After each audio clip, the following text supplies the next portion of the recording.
Friends and well wishes, ಹೇಗಿದ್ದೀರಾ? ಇವತ್ತು ನಾನು ಒಂದು ಪ್ರವಾಸಿ ಸ್ಥಳಕ್ಕೆ ಬಂದಿದ್ದೀನಿ.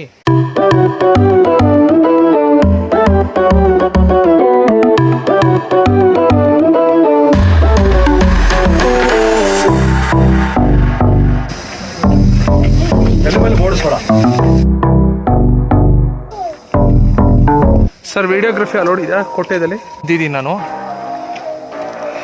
ಇಲ್ಲಿ ಒಂದು ನೋಟಿಸ್ ಬೋರ್ಡ್ ಹಾಕಿದ್ದಾರೆ, ಏನು ಅಂತ ಪರಿಶೀಲನೆ ಮಾಡಬೇಕು.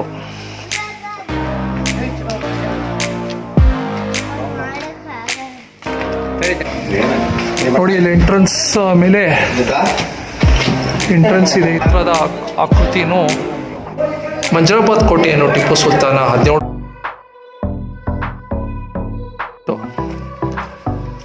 ಎಂಟ್ರೆನ್ಸ್ ಅನ್ನು ದಾಟಿ ಕೋಟೆ ಒಳಗೆ ಹೋಗ್ತಾ ಇದ್ದೀವಿ. ಹೇಳಲಾಗಿದೆ. ವಾವ್, ಸೂಪರ್, ತುಂಬ ಚೆನ್ನಾಗಿದೆ ಕೋಟೆ. ಹೋಗ್ತಾ ಇರೋದು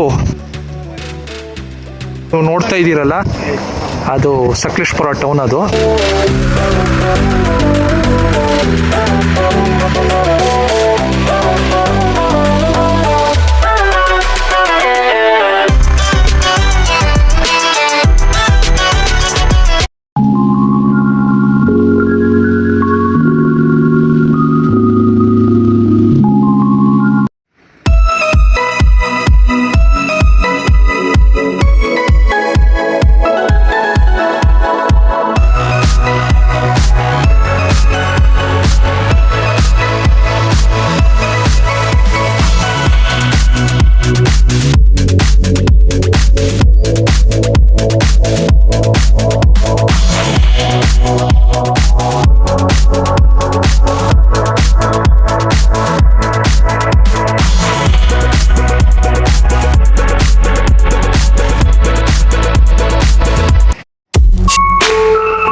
hi friends and well wishes, ಹೇಗಿದ್ದೀರಾ? ಇವತ್ತು ನಾನು ಒಂದು ಧರ್ಮಕ್ಷೇತ್ರದಲ್ಲಿದ್ದೀನಿ. ಈ ಧರ್ಮಕ್ಷೇತ್ರ ಪಶ್ಚಿಮ ಘಟ್ಟಗಳ ತಪ್ಪಲಲ್ಲಿದೆ ಹಾಗೂ ನೇತ್ರಾವತಿ ನದಿ ದಂಡೆ ಮೇಲಿದೆ. ಈ ಧರ್ಮಕ್ಷೇತ್ರದಲ್ಲಿ ಶಿವನು ಮಂಜುನಾಥ ಸ್ವಾಮಿಯಾಗಿ ನೆಲೆ ನಿಂತಿದ್ದಾರೆ. ನಾನು ಹೇಳ್ತಾ ಇರೋ ಧರ್ಮಕ್ಷೇತ್ರ ಧರ್ಮಸ್ಥಳ. ಈ ಧರ್ಮಸ್ಥಳ ಕರ್ನಾಟಕ ರಾಜ್ಯದ ದಕ್ಷಿಣ ಕನ್ನಡ ಜಿಲ್ಲೆಯ ಬೆಳ್ತಂಗಡಿ ತಾಲೂಕಲ್ಲಿದೆ. ಈ ಧರ್ಮಕ್ಷೇತ್ರ ಎನಿಸಿಕೊಂಡಿರುವ ಧರ್ಮಸ್ಥಳ ಪಶ್ಚಿಮ ಘಟ್ಟಗಳ ತಪ್ಪಲಲ್ಲಿದೆ. Hi friends and well wishes, travel world Pradeep YouTube ಚಾನೆಲ್ನ ಹೊಸ ವಿಡಿಯೋಗೆ ತಮ್ಮೆಲ್ಲರಿಗೂ ಸ್ವಾಗತ.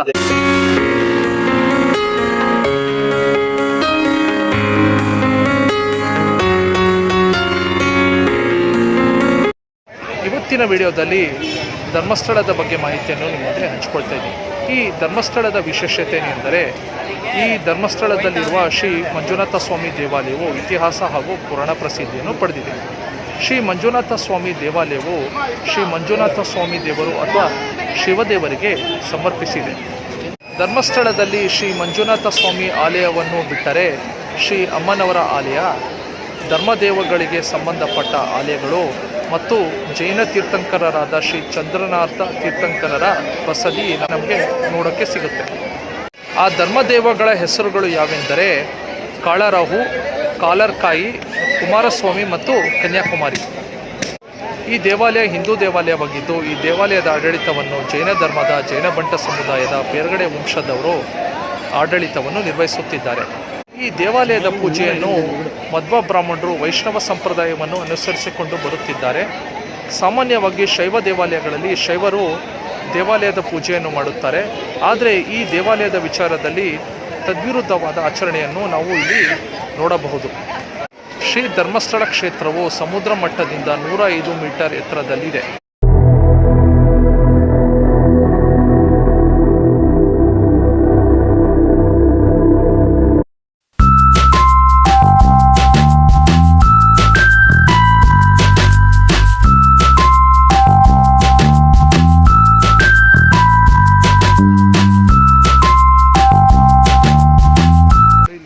ಧರ್ಮಸ್ಥಳದ್ದು Ratnagiri fashion gifts and spices ಅಂತ ಅಂಗಡಿ ಇದೆ. ಇಲ್ಲಿ ಮೇಲೆ ತೃಪ್ತಿ ರೆಸ್ಟೋರೆಂಟ್ ಇದೆ, ಇದು ಮಲ್ಟಿ ಕ್ಯೂಸನ್ ರೆಸ್ಟೋರೆಂಟ್ ಅಂತ. ಆಮೇಲೆ ಈಗ ನಾನು ಧರ್ಮಸ್ಥಳ ಮಂಜುನಾಥ ಸ್ವಾಮಿ ದೇವಾಲಯಕ್ಕೆ ಬೆಳಗ್ಗೆ ದರ್ಶನಕ್ಕೆ ತೆರಳಿದ್ದೀನಿ. ಈಗ ನಾನು ಬೆಳಗಿನ ಚಹಾ ಅಥವಾ ಕಾಫಿ ಕುಡಿಯೋಕ್ಕೆ ತೃಪ್ತಿ ಉಪಹಾರ ಗೃಹ ಅವರ ಹೋಟೆಲ್ಗೆ ಹೋಗ್ತಾ ಇದ್ದೀನಿ ಇವಾಗ.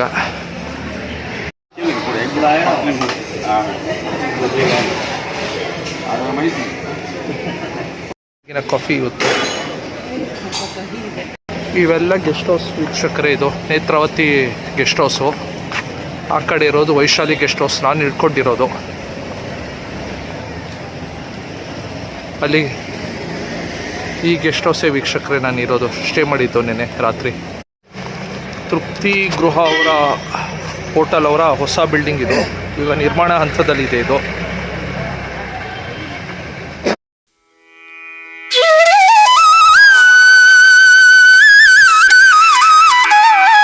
ಈ ಧರ್ಮಸ್ಥಳ ಮಂಜುನಾಥ ಸ್ವಾಮಿ ಆಡಳಿತ ಮಂಡಳಿಯ ಇವೆಲ್ಲ ಕಟ್ಟಡ ಅಂತ ಇಲ್ಲಿ ನೋಡ್ತಾ ಇರ್ಬೋದು ನೀವು. ಆಮೇಲೆ ಇಲ್ಲೇ ವೆಹಿಕಲ್ ಪಾರ್ಕಿಂಗ್ ಇದೆ, ನೀವು ನೋಡ್ಬೋದು.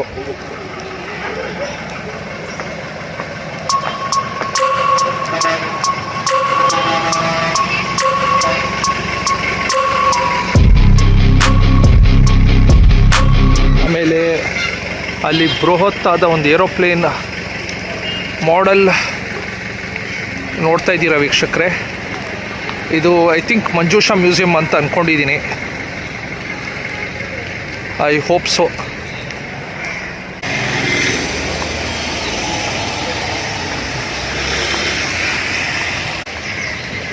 ಇದು ಅರಳಿ ಮರ. ಇದು ಕೆಳಗಿರೋ ಒಂದು ನಾಗರಕಟ್ಟೆ ಹಾಗೂ ಇದು ಚಿಕ್ಕದಾಗಿ ತ್ರಿಶೂಲ ಇರೋದು ನಾವು ಗಮನಿಸ್ಬೋದು.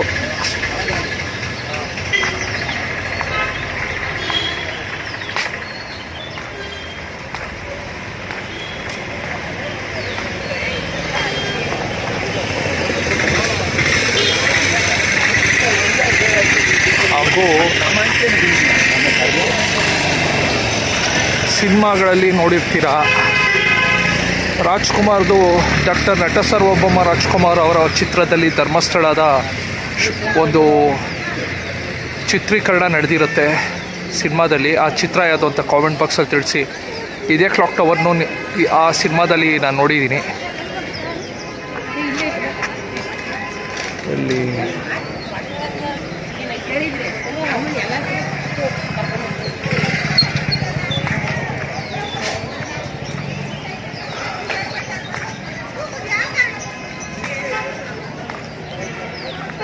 ಇದೇ ವೀಕ್ಷಕರೇ ಶ್ರೀ ಧರ್ಮಸ್ಥಳ ಮಂಜುನಾಥ ಸ್ವಾಮಿ ದೇವಾಲಯ. ಈಗ ನಾನು ಭೇಟಿ ಕೊಡ್ತಾ ಇದ್ದೀನಿ ಬೆಳಗಿನ ಪೂಜೆಗೆ, ಮಂಜುನಾಥನ ಆಶೀರ್ವಾದ ಪಡ್ಕೊಳ್ಳೋಕ್ಕೆ. ಕ್ಷಮಿಸಿ ವೀಕ್ಷಕರೇ, ಶ್ರೀ ಮಂಜುನಾಥ ಸ್ವಾಮಿ ದೇವರು.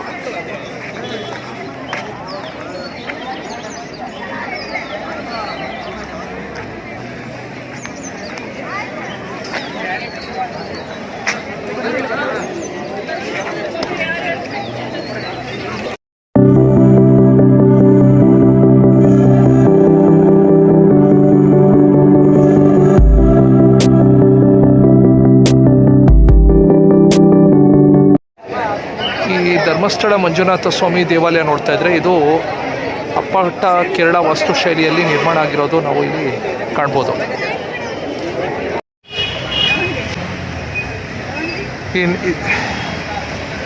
ನೋಡ್ತಾ ಇದ್ದೀರಲ್ಲ, ಇದೊಂದು ಯಾತ್ರಾರ್ಥಿಗಳು ಉಳ್ಕೊಳ್ಳುವಂಥ ಗೆಸ್ಟ್ ಹೌಸು.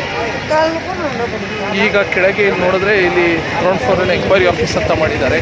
ಮೇಲೆ ಫಸ್ಟು ಫ್ಲೋರಲ್ಲಿ ಬೋರ್ಡು ಲಗೇಜ್ ರೂಮ್ ಅಂತ ಹಾಕಿದೆ, ಬಟ್ ಕೆಳಗಿರೋದು ಲಗೇಜ್ ರೂಮು.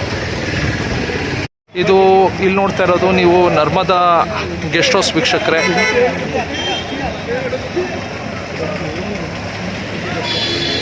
ಹಾಗೂ ಇಲ್ಲಿ ಗಂಟೆ ನೇತಾಕಿರೋದು ಇಲ್ಲಿ ನೀವು ನೋಡ್ಬೋದು. ಅಪ್ಪಟ್ಟ ಚಿನ್ನ ಅಂತ ಅಂದ್ಕೊಂಡಿದ್ದೀನಿ ನಾನು.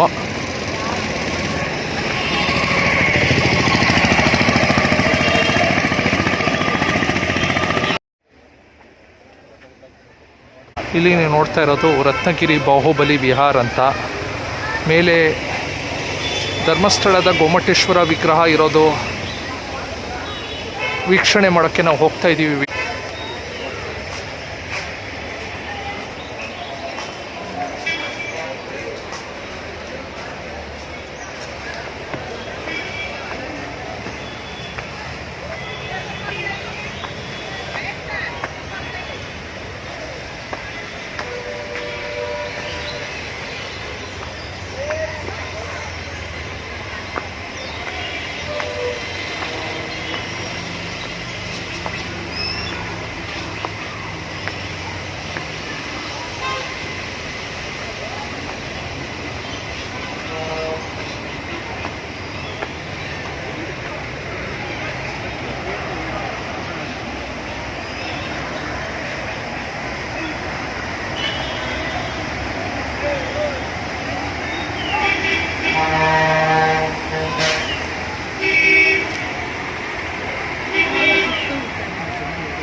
ನನ್ನ ಆತ್ಮೀಯ ಸ್ನೇಹಿತರಾಗೋ ವೀಕ್ಷಕರೇ, ಇಲ್ಲಿ ಕಲ್ ಮೇಲೆ ಕಲ್ಲು ಹಾಕಿ ಹರಕೆ ಇಡೇರಲಿ ಅಂತ ಅವರು ಜೋಡಿಸಿಟ್ಟಿದ್ದಾರೆ.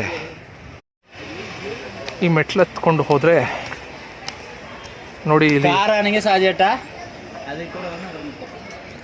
ಇಲ್ಲಿ ಪಶ್ಚಿಮ ಘಟ್ಟಗಳ ವಿಹಂಗಮ ನೋಟವನ್ನು ನೋಡ್ಬೋದು.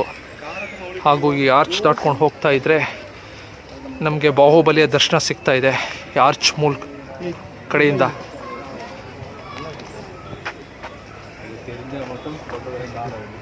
ಏನು ಚಪ್ಪಲಿ ಇಲ್ಲಿ ಬಿಡ್ತಾ ಇದ್ದೀನಿ ನಾನು. ಒಳಗೆ ಚಪ್ಪಲಿ ಹಾಕ್ಕೊಂಡು ಹೋಗೋಂಗಿಲ್ಲ.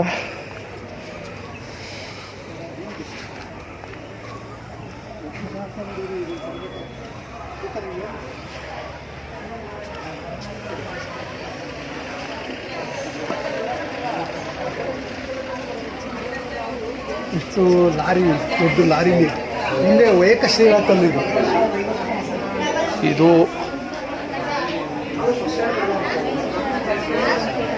ಧರ್ಮಾಧಿಕಾರಿಯವರ ಪುತ್ಥಳಿ. ಹಾಗೂ ಈ ಆರ್ಚ್ ಮಧ್ಯೆ ಕೆಳಗೆ ಪ್ರವಾಸಿಗರು ವಿಶ್ರಾಂತಿಯನ್ನು ಪಡ್ಕೊಳ್ಳೋದನ್ನು ನಾವಿಲ್ಲಿ ಈ ವಿಡಿಯೋದಲ್ಲಿ ನೋಡ್ಬೋದು.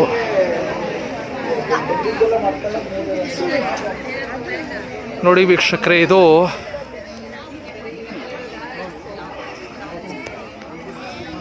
ಧರ್ಮಸ್ಥಳದ ಬಾಹುಬಲಿ ವಿಗ್ರಹ.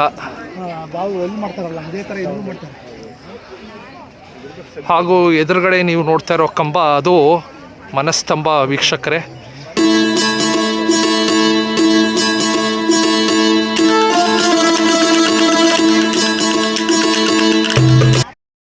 ಧರ್ಮಸ್ಥಳದ ಬಾಹುಬಲಿ ವಿಗ್ರಹವು 1973ನೇ ಇಸ್ವಿಯಲ್ಲಿ ಕೆತ್ತನೆಯನ್ನು ಮಾಡಿ ಸಣ್ಣ ಗುಡ್ಡದ ಮೇಲೆ ಪ್ರತಿಷ್ಠಾಪನೆಯನ್ನು ಮಾಡಿರುತ್ತಾರೆ. ಈ ಸ್ಟ್ಯಾಚ್ಯೂ ಅಥವಾ ವಿಗ್ರಹವು 39 ಅಡಿ (12 ಮೀಟರ್) ಎತ್ತರವಿರುತ್ತೆ. ಈ ವಿಗ್ರಹವು 13 ಅಡಿ ಎತ್ತರದ ಮೇಲೆ ಪ್ರತಿಷ್ಠಾಪಿಸಲಾಗಿದೆ. ಈ ವಿಗ್ರಹದ ತೂಕ 175 ಟನ್ನುಗಳು. ಈ ವಿಗ್ರಹವು ನಮ್ಮ ರಾಜ್ಯದ 5 ಕಲ್ಲಿನ ವಿಗ್ರಹಗಳಲ್ಲಿ ಒಂದು ಎನ್ನಬಹುದು.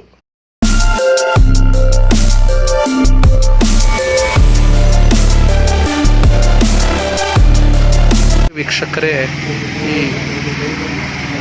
ಈ ಬಾಹುಬಲಿ ಸ್ಟ್ಯಾಚು ಧರ್ಮಸ್ಥಳದ ಶಿಲ್ಪಿಗಳು. ಇವರ ಹೆಸರು ಶ್ರೀ ರೆಂಬಾಳ ಗೋಪಾಲಕೃಷ್ಣ ಶೆಣೈ. ಹಾಗೂ ಇಲ್ಲಿ ಇತಿಹಾಸವನ್ನು ಗೊಮ್ಮಟೇಶ್ವರ ವಿಗ್ರಹ ಕೆತ್ತನೆ ಮಾಡಿ ಹೇಗೆ ಬಾಹುಬಲಿ ಸ್ಟ್ಯಾಚುನು ಈ ಗುಡ್ಡದ ಮೇಲೆ ಪ್ರತಿಷ್ಠಾಪನೆ ಮಾಡಿದ್ರು ಅನ್ನೋ ಇತಿಹಾಸನ ಇಲ್ಲಿ ಫೋಟೋಗಳ ಮೂಲಕ ಅವರು ಎಕ್ಸ್ಪ್ಲೇನ್ ಮಾಡಿದ್ದಾರೆ.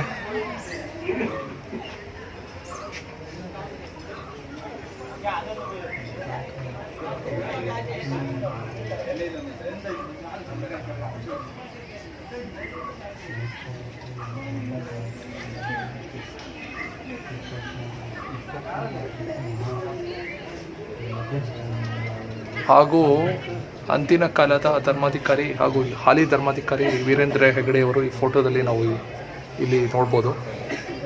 ಅವರ ಕುಟುಂಬ ಸಮೇತ ಒಂದು ಫೋಟೋಗೆ ಪೋಸ್ ಕೊಟ್ಟಿರೋದು. ಹಾಗೂ ಆನೆಗಳು ಹಾಗೂ ಟ್ರಾಲಿಗಳ ಮೂಲಕ ಈ ವಿಗ್ರಹವನ್ನು ಈ ಗುಡ್ಡದ ಮೇಲೆ ತಂದು ಪ್ರತಿಷ್ಠಾಪನೆ ಮಾಡಿರೋದು ಇಲ್ಲಿ ಈ ಫೋಟೋದಲ್ಲಿ ಡೀಟೇಲ್ಡಾಗಿ ಎಕ್ಸ್ಪ್ಲೇನ್ ಮಾಡಿದ್ದಾರೆ. ಹಾಗೂ ಪೇಜಾವರ ಶ್ರೀ ಅವ್ರ ಜೊತೆ, ಉಡುಪಿಯ ಪೇಜಾವರ ಶ್ರೀ ಅವರ ಜೊತೆ ಈಗಿನ ಹಾಲಿ ಧರ್ಮಾಧಿಕಾರಿ ವೀರೇಂದ್ರ ಹೆಗಡೆಯವರು ಅವರ ಜೊತೆ ಒಂದು ಫೋಟೋ ಇರೋದು ನಾವಿಲ್ಲಿ ನೋಡ್ಬೋದು. ಹಾಗೂ ಕಾರ್ಕಳದ ಪೇಟೆಯ ಬೀದಿಯಲ್ಲಿ ಬಾಹುಬಲಿ ವಿಗ್ರಹ ಸಂಚರಿಸೋದು ನಾವು ಇಲ್ಲಿ ನೋಡ್ಬೋದು ಟ್ರಾಲಿಗಳ ಮೂಲಕ. ಹಾಗೂ ನೇತ್ರಾವತಿ ನದಿ ದಾಟಿ ಈ ವಿಗ್ರಹ ಇಲ್ಲಿಗೆ ಬಂದು ಇಲ್ಲಿ ಪ್ರತಿಷ್ಠಾಪನೆ ಮಾಡಿರ್ತಾರೆ.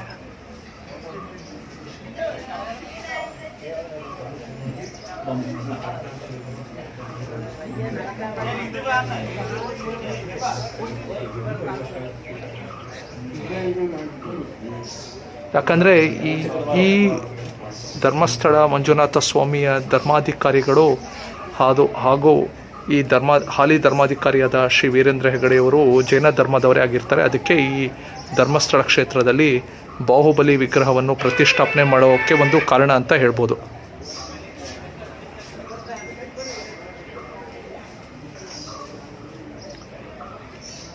ಹಾಗೂ 2007ರ ಮಹಾಮಸ್ತಕಾಭಿಷೇಕದ ದೃಶ್ಯಗಳನ್ನು ಧರ್ಮಸ್ಥಳದ ಬಾಹುಬಲಿ ಮೇಲೆ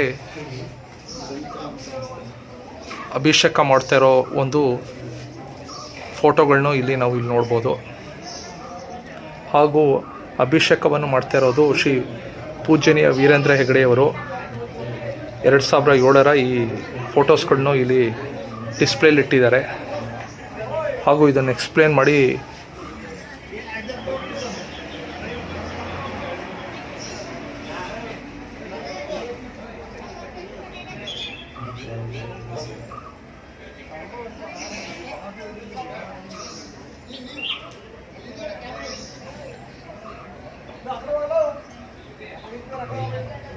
ಎರಡು 2019ರ ಮಹಾಮಸ್ತಕಾಭಿಷೇಕದ ದೃಶ್ಯಗಳನ್ನು ಇಲ್ಲಿ ಡಿಸ್ಪ್ಲೇಲಿ ಹಾಕಿದ್ದಾರೆ.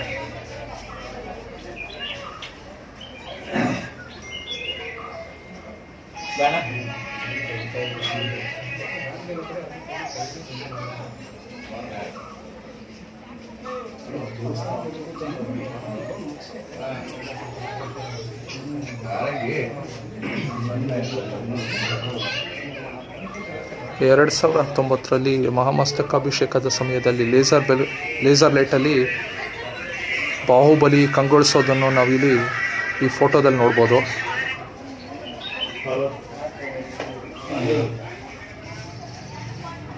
ಹಾಗೂ 1973ನೇ ಇಸ್ವಿಯಲ್ಲಿ ವೀರೇಂದ್ರ ಹೆಗಡೆಯವರು ಆಗಿನ ಕಾಲದ ಧರ್ಮಾಧಿಕಾರಿ ಹಾಗೂ ಈಗಿನ ಹಾಲಿ ಧರ್ಮಾಧಿಕಾರಿ ಕೂಡ ಅವರೇ ಆಗಿದ್ದಾರೆ. ಅವರ ಸಮ್ಮುಖದಲ್ಲಿ ಗೊಮ್ಮಟೇಶ್ವರನ ಮೂರ್ತಿಯನ್ನು ಧರ್ಮಸ್ಥಳಕ್ಕೆ ಸಾಗಿಸೋ ದೃಶ್ಯದಲ್ಲಿ ಅವರು ಕೂಡ ಇದ್ದಾರೆ.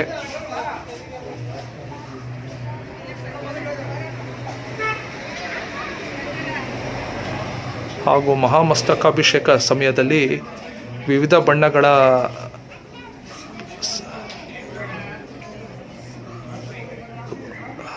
ಹಾಗೂ ಮಹಾಮಸ್ತಕಾಭಿಷೇಕ ಸಮಯದಲ್ಲಿ ಗೋಮಟೇಶ್ವರನಿಗೆ ಬಳಸಿದ ಪೂಜಾ ಸಾಮಗ್ರಿಗಳನ್ನು ವಿವಿಧ ಬಣ್ಣಗಳಲ್ಲಿ ಇಲ್ಲಿ ಫೋಟೋಗಳ ಮೂಲಕ ಡಿಸ್ಪ್ಲೇಲಿಟ್ಟಿದ್ದಾರೆ. ಹಾಗೂ ಇಲ್ಲಿ ವೀರೇಂದ್ರ ಹೆಗಡೆಯವರು ಮಹಾಮಸ್ತಕಾಭಿಷೇಕ ಸಮಯದಲ್ಲಿ ಬಾಹುಬಲಿಯ ಹಿನ್ನೋಟದಲ್ಲಿ ಅವರು ಫೋಟೋಗೆ ಪೋಸ್ ಕೊಟ್ಟಿದ್ದಾರೆ. ಹಾಗೂ ಇಲ್ಲಿ ಬಾಹುಬಲಿಯ ಚರಿತ್ರೆಯ ಬಗ್ಗೆ ಇಲ್ಲಿ ಮಾಹಿತಿಯನ್ನು ಇಲ್ಲಿ ಡಿಸ್ಪ್ಲೇಲಿ ತೋರಿಸಿದ್ದಾರೆ.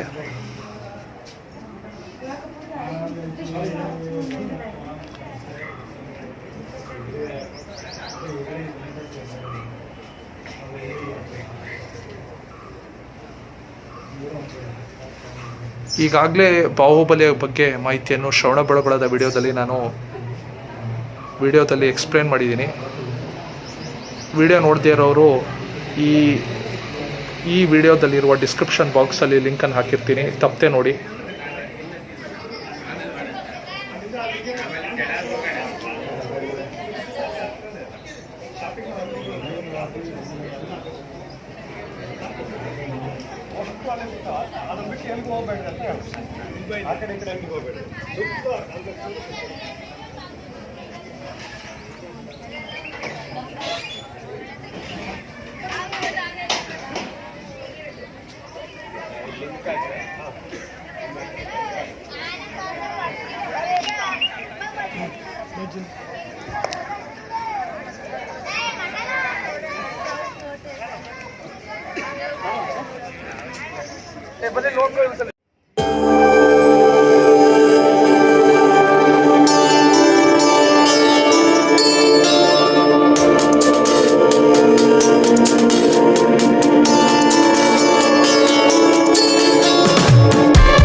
ವೀಕ್ಷಕರೇ, ಇದು ಬಾಹುಬಲಿಯ ವಿಗ್ರಹ. ಹಾಗೂ ನಾನು ಎಂಟ್ರೆನ್ಸ್ ಗೇಟ್ ದಾಟಿ ಕೆಳಗಿಳಿತಾ ಇದ್ದೀನಿ. ಆಲ್ಮೋಸ್ಟ್ ಕೆಳಗಿಳಿದ್ಬಿಟ್ಟಿದ್ದೀನಿ, ಎಂಟ್ರೆನ್ಸ್ ಕಡೆ ಇದ್ದೀನಿ ನಾನು. ವೀಕ್ಷಕರೇ, ರತ್ನಗಿರಿ ಬಾಹುಬಲಿ ವಿಹಾರ ಅಥವಾ ರತ್ನಗಿರಿ ಬೆಟ್ಟ ಅಂತ ಕರಿಬೇಕು. ಈ ಬೆಟ್ಟಕ್ಕೆ ನಾವು ದರ್ಶನ ಪಡಿಬೇಕು ಅಂದರೆ ಬೆಳಗ್ಗೆ 7 ಗಂಟೆಯಿಂದ ಸಂಜೆ 6ವರೆಗೆ ದರ್ಶನವನ್ನು ಪಡಿಬೇಕು. ಧರ್ಮಸ್ಥಳದಲ್ಲಿರುವ ಶ್ರೀ ಧರ್ಮಸ್ಥಳ ಮಂಜುನಾಥ ಸ್ವಾಮಿ ದೇವಾಲಯದ ಬಗ್ಗೆ ಮಾಹಿತಿಯನ್ನು ಈಗ ನಾನು ನಿಮ್ಮ ಮುಂದೆ ಹಂಚಿಕೊಳ್ತಾ ಇದ್ದೀನಿ. ಈ ದೇವಾಲಯದಲ್ಲಿರುವ ಶಿವಲಿಂಗವು ಮಂಗಳೂರಿನಲ್ಲಿರುವ ಶ್ರೀ ಕದ್ರಿ ಮಂಜುನಾಥ ಸ್ವಾಮಿ ದೇವಾಲಯದಿಂದ ದೈವಗಳು ಶ್ರೀ ಅಣ್ಣಪ್ಪ ಸ್ವಾಮಿಯವರ ಮೂಲಕ ಶಿವಲಿಂಗವನ್ನು ತಂದು ಈ ದೇವಾಲಯದಲ್ಲಿ ಪ್ರತಿಷ್ಠಾಪಿಸಲಾಯಿತು. ಆ ಸಮಯದಲ್ಲಿ ಲಿಂಗ ಪ್ರತಿಷ್ಠಾಪನೆ ಆಗುವ ಮುನ್ನ ಈ ದೇವಾಲಯ ನಿರ್ಮಾಣವಾಗಿರಲಿಲ್ಲ. ಶಿವಲಿಂಗ ಪ್ರತಿಷ್ಠಾಪಿಸಿದ ನಂತರವೇ ಲಿಂಗದ ಸುತ್ತ ದೇವಾಲಯವನ್ನು ನಿರ್ಮಾಣ ಮಾಡಲಾಯಿತು. ಈ ದೇವಾಲಯ 16ನೇ ಶತಮಾನದಲ್ಲಿ ನಿರ್ಮಿಸಲಾಯಿತು. ಈ ದೇವಾಲಯದಲ್ಲಿರುವ ಮುಖ್ಯ ದೇವರುಗಳು ಯಾವೆಂದರೆ ಶ್ರೀ ಮಂಜುನಾಥ ಸ್ವಾಮಿ ದೇವರು, ಶ್ರೀ ಅಣ್ಣಪ್ಪ ಸ್ವಾಮಿ ದೇವರು, ಶ್ರೀ ಅಮ್ಮನವರು ಮತ್ತು ಶ್ರೀ ಗಣೇಶ ದೇವರು. ಈ ದೇವಾಲಯದ ಇತಿಹಾಸದ ಬಗ್ಗೆ ಮಾಹಿತಿಯನ್ನು ಈಗ ನಾನು ನಿಮ್ಮ ಮುಂದೆ ಹಂಚಿಕೊಳ್ತಾ ಇದ್ದೀನಿ. 800 ವರ್ಷಗಳ ಹಿಂದೆ ಧರ್ಮಸ್ಥಳವನ್ನು ಮಲ್ಲರ್ಮಡಿಯಲ್ಲಿರುವ ಕುಡುಮ ಅಂತ ಕರೆಯುತ್ತಿದ್ದರೂ ಬೆಳ್ತಂಗಡಿಯ ಒಂದು ಹಳ್ಳಿಯಾಗಿತ್ತು. ಈ ಗ್ರಾಮದಲ್ಲಿ ಜೈನ ಸಾಮಂತ ರಾಜ ಬೆರ್ಮಣ್ಣ ಪೆರ್ಗಡೆ ಮತ್ತು ಅವನ ಹೆಂಡತಿ ಅಮ್ಮು ಬಳ್ಳಿಯಾತಿ ನೆಲ್ಯಾಡಿ ಬೀಡು ಎಂಬ ಮನೆಯಲ್ಲಿರುತ್ತಾರೆ. ದಂತಕಥೆಯ ಪ್ರಕಾರ ಧರ್ಮದೇವಗಳು ಮಾನವ ರೂಪವನ್ನು ಧರಿಸಿ ಪೆರ್ಗಡೆಯವರ ಮನೆಗೆ ಬಂದು ಧರ್ಮ ಎಲ್ಲಿ ನೆಲೆಸಿದ್ದು ಆ ಸ್ಥಳದಲ್ಲಿ ನೆಲೆಸುವುದಾಗಿ ದೈವಗಳು ಸ್ಥಳದ ಅನ್ವೇಷಣೆಯಲ್ಲಿದ್ದಾಗ ದೈವಗಳಿಗೆ ಪೇರ್ಗಡೆಯವರ ಮನೆ ದೈವಗಳಿಗೆ ನೆಲೆಸಲು ಸೂಕ್ತ ಸ್ಥಳವೆಂದು ದೈವಗಳಿಗೆ ತಿಳಿಯುತ್ತದೆ. ಪೇರ್ಗಡೆ ದಂಪತಿಗಳ ಧರ್ಮನಿಷ್ಠೆ ಮತ್ತು ಅಪಾರ ಶ್ರದ್ಧೆ ಮತ್ತು ಮನೆಗೆ ಬಂದ ಅತಿಥಿಗಳಿಗೆ ಆದರ ಮತ್ತು ಸತ್ಕಾರದಿಂದ ನಡೆಸಿಕೊಂಡು ಬರುತ್ತಿರುವುದನ್ನು ಕಂಡ ಧರ್ಮದೇವಗಳಿಗೆ ಪೇರ್ಗಡೆ ದಂಪತಿಗಳ ಕನಸಿನಲ್ಲಿ ಬಂದು ಅವರು ಬಂದ ಉದ್ದೇಶವನ್ನು ಹೇಳಿ ತಾವು ಇರುವ ಮನೆಯನ್ನು ತೊರೆದು ದೈವಗಳಿಗೆ ಈ ಮನೆ ದೈವಗಳ ಪೂಜೆಯ ಕೇಂದ್ರವಾಗಬೇಕು ಮತ್ತು ತಮ್ಮ ಜೀವನವನ್ನು ಧರ್ಮದ ಪ್ರತಿಪಾದನೆಯಲ್ಲಿ ಮುಡಿಪಾಗುವಂತೆ ಆದೇಶಿಸುತ್ತಾರೆ. ಪೇರ್ಗಡೆ ದಂಪತಿಗಳು ಯಾವ ಪ್ರಶ್ನೆಯನ್ನು ಕೇಳದೆ ತಾವು ಇದ್ದ ಮನೆಯನ್ನು ತೊರೆದು ಹೊಸ ಮನೆಯನ್ನು ಕಟ್ಟಿ ನೆಲೆಸಲು ಪ್ರಾರಂಭಿಸುತ್ತಾರೆ. ತಾವು ಹಿಂದೆ ಇದ್ದ ಮನೆಯಲ್ಲಿ ಈ ದೈವಗಳು ನೆಲೆಸಿದ್ದು ದೈವಗಳನ್ನು ಪೂಜೆ ಮಾಡಲು ಪ್ರಾರಂಭಿಸುತ್ತಾರೆ. ಧರ್ಮದೇವಗಳು ಮತ್ತು ಪೇರ್ಗಡೆಯವರ ಮುಂದೆ ಪ್ರತ್ಯಕ್ಷವಾಗಿ 4 ದೇವಗಳಿಗೆ ಪ್ರತ್ಯೇಕ ದೇವಾಲಯಗಳ ನಿರ್ಮಾಣವನ್ನು ಮಾಡಲು ಆದೇಶವನ್ನು ಕೊಡುತ್ತಾರೆ. ಆ 4 ದೇವಗಳ ದೇವಾಲಯಗಳು ಯಾವುದೆಂದರೆ, ಮೊದಲನೆಯದು ಕಾಳರಾಹುವಿನ ದೇವಾಲಯ, ಎರಡನೆಯದು ಕಾಳರ್ಕಾಯಿನ ದೇವಾಲಯ, ಮೂರನೆಯದು ಕುಮಾರಸ್ವಾಮಿಯ ದೇವಾಲಯ ಮತ್ತು ನಾಲ್ಕನೆಯದು ಕನ್ಯಾಕುಮಾರಿಯ ದೇವಾಲಯ. ಶ್ರೀ ಕ್ಷೇತ್ರ ಧರ್ಮಸ್ಥಳದ ಮತ್ತೊಂದು ವಿಶಿಷ್ಟವೇನೆಂದರೆ ಅದು ಸಾಮೂಹಿಕ ವಿವಾಹ.